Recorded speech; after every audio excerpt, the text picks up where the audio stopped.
Hello guys and welcome back to my YouTube channel Shaem Tech BD. Today I will discuss how to fix MEETO app scroll is not working.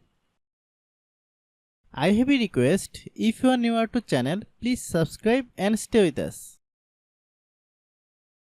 Click settings. Click apps.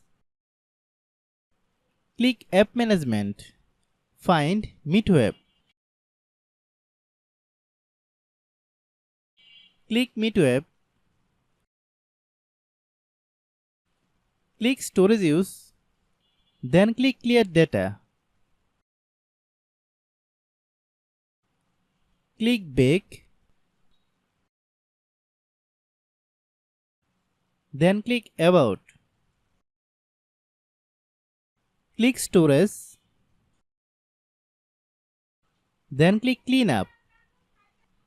After complete scanning, click clean. Then restart your phone. After restarting, then open Google Play Store.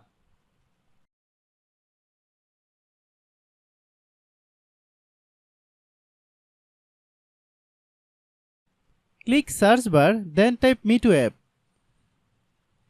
Click MEETO app. If you get any update, please update. Open MEETO app, then log in your account. If your problem is not resolved after following all the steps, then understand that the server is down now. Try after few hours, it will be fine. I have a request, if you are newer to channel, please subscribe and stay with us. By watching my tutorial for more tech videos, you can subscribe.